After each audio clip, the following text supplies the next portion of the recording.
Hello fellow woodworkers and welcome to this week's edition of the Garage Workshop and my workshop blog for March. Roll the intro.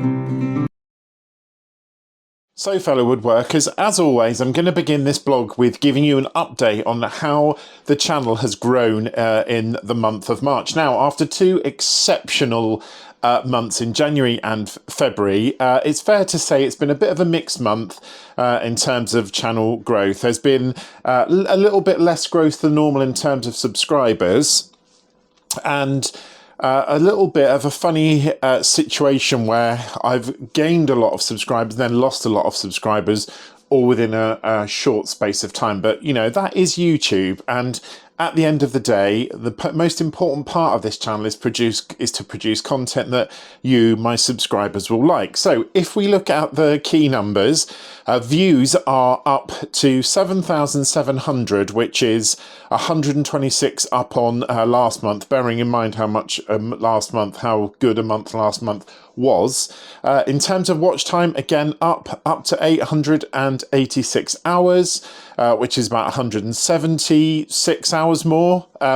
In terms of subscribers, 35 subscribers in the month of March, which is about 9 or 10 less than normal, but a couple of my videos recently, I got a massive lot of subscribers when the video dropped, and then they've sort of rolled back. And I think one of the things about the YouTube algorithm and YouTube in general is people watch a video, subscribe, and then think, actually, that's not for me if a different type of video comes out. And obviously then they unsubscribe. In the period of March, I have had 4 videos. The recent one, the last one, was on the CNR battery adapter. Then there was the Tear Wild tactical trousers, which generated a lot of comments due to the use of my Stanley knife. The third one is the second part of the 3D cabinet build. And the last one, the 4th video, was the tool fair. And I'm going to come back to that at the end of this video. So stay tuned for that. So they are the 4 videos that have been released this month. But my top 5 videos across the month of March, interesting. The top one is the tool fair, which I did, which actually was the first video I released in March. Second is my AliExpress haul. The third video is actually my blog for February, which is the 3rd most popular video in March, which means some of you are watching this at least, which is great news. Number 4th was the CNR battery adapter, which was last week's video. And lastly, the infamous Tear Wild tactical trouser review. So all in all, in terms of channel growth, lots of really good positives for the month of March. As you know, fellow woodworkers, each month I like to give you some recommendations or just talk you through the YouTube channels or the videos that I have been looking at. And my first one for this month is by the Sorry Woodworking channel. What I'll do is put all of these channels that videos that I'm referencing now, I'll put in a playlist and put it in the description for this video. And this video is 13 things you can do with sawdust that you haven't thought of. Really short videos, like 10 or 15 minutes long. I don't know the channel, I haven't watched any of the other videos, but I just thought that this one was a really useful video, so I just sat down and watched it. The very beginning bit when he's talking, sort of doing the introduction, is quite long, so you might want to skip that, but have a look at some of his ideas, because there are some little things we can do with sawdust around the wood shop, as they call it, garage in my case, that you may not have thought of. So my first recommendation, 13 things you can do with sawdust that you haven't thought of, by Sorry Woodworking. So my second recommendation this week comes from 731 Woodworking, which I have mentioned in a blog before. This particular video is entitled Craig Just Changed Wood Joinery Forever, a real domino killer. Now, if you do a search on YouTube, you'll see millions of YouTube videos where they've gone for the sort of clickbait title or thumbnail and they've put domino killer in it, or Festool should be worried, or something along those lines. But this is a really good video actually, and the piece of equipment that he's referencing, the Craig Mortising Mate jig, looks fantastic. Of course, there is a downside. The major downside is I think Yandles is the cheapest place that I found it in the UK, and it's about £300 that jig, which is still significantly less than a Festool domino joiner, but it is a good video and it's well worth watching. And if you don't know the channel 731 Woodworks, give it a little look over. There's some great content on there. The third video this month is a slightly different one, and it is from a channel called Alina Makes. Now, I stumbled onto Alina's channel when I was researching something else, which I'm going to talk about in the last part of this video. But in it, she builds a coffee table terrarium, which is really good, super simple, really nice video, and a really top quality product at the end. So really, really worth watching. I haven't watched any of her other videos except for one. The Alina Makes channel is new to me, but that video is definitely worth checking out. The next video, I think this is 2 months in a row that this maker has been featured on my channel. It's by Laura Kampf, and the video is the perfect toolbox, portable storage, organizer and cabinet. This is a beautiful, beautiful thing that she makes. Really clever in the hinge system, really worth watching. The quality of her work is absolutely brilliant. I literally sat there and watched it. I didn't sort of move or anything. I just love woodworkers that can make absolutely top quality products. And again, this is will be on the playlist in the description of this video, but it's a 12-minute video. I really, really suggest you just take a bit of time and watch it. Fantastic video. Last video this month is not strictly a woodworking one. It is from a channel where there is a lot of woodworking, and it's the very much admired Pask Makes channel. I love this channel. I'm subscribed to it. I always watch the videos as soon as they drop. And in this one, he makes a little cool little sort of pressed tin, but the way that he goes about it, and he makes everything himself. He makes all the molds, the presses himself. It is brilliant, and the finished product is superb. Again, only a sort of 20-minute video. If you don't know Pask Makes channel, go over now, subscribe, watch his back catalogue. He's got some incredible videos. So my last recommendation this month is Flat Brass to Cool Little Press Tins, Problem Solving with Homemade Jigs by Pask Makes. So, lastly this month, I normally give you some recommendations of tools and things that are up for sale, but it's been a bit of a quiet time in terms of Aldi and Lidl at the moment. They're sort of focusing on their garden tool range. So I just wanted to give you an update on a video that I have got coming up.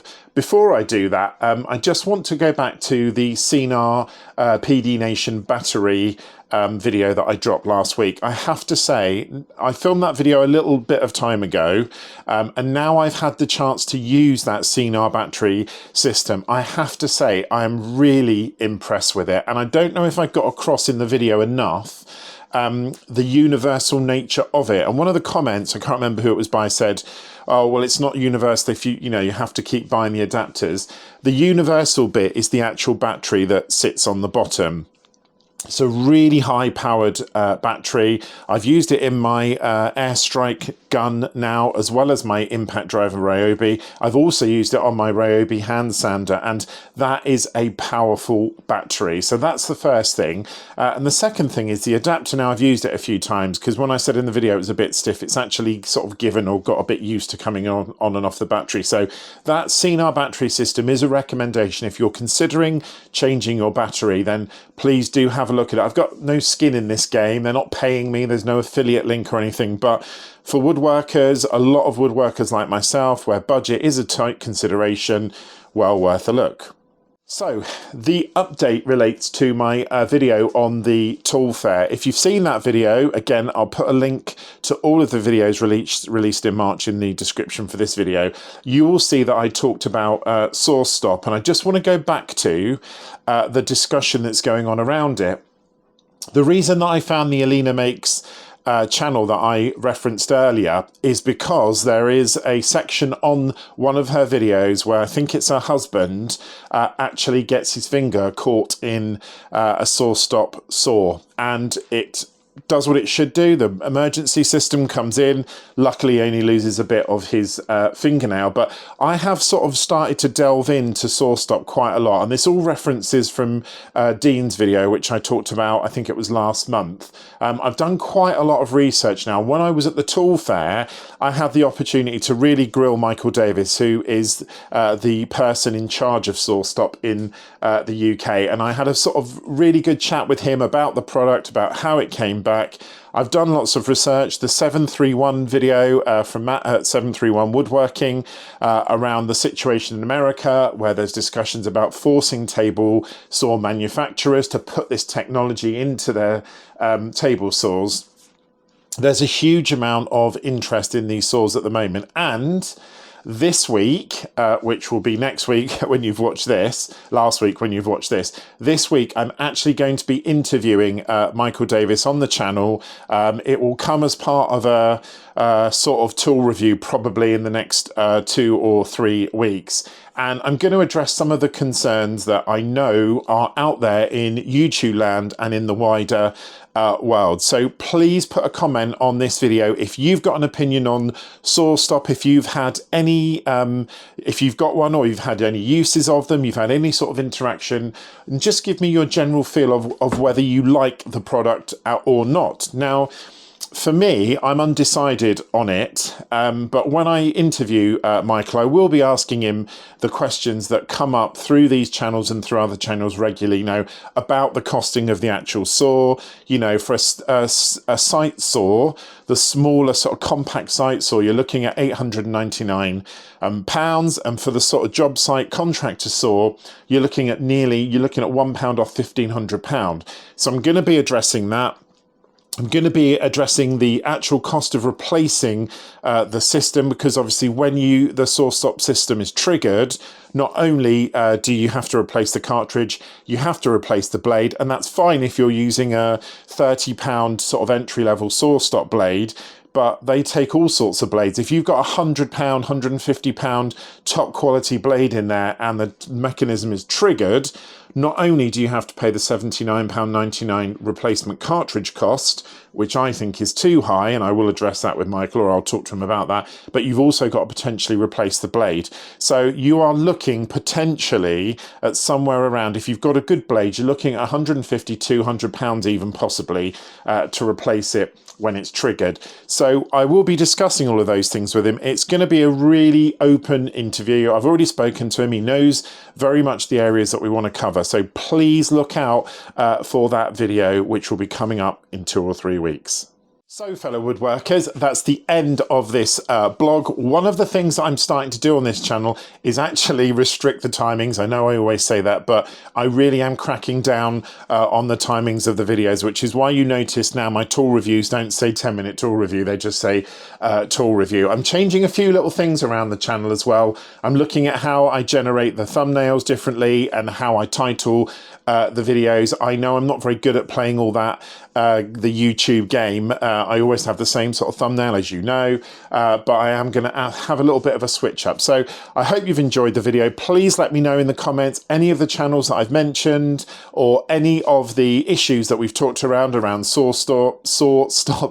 Let me know in the comments. It's great to get them. I always read them. I always respond to them, even though it takes a while, and it's really, really good feedback for me. So if it's your first time at the Garage Workshop, please can I ask you to subscribe, like, comment, and hit the notification bell. It's really, really important. I continue to see the analytic that a lot of people that watch these videos aren't actually subscribed. So please subscribe. It doesn't cost you anything and it helps the channel out immensely. If you are a regular viewer, thank you so much for watching this week's edition of the Garage Workshop, and I'll catch you on next week's video on the Garage Workshop. Take care, fellow woodworkers.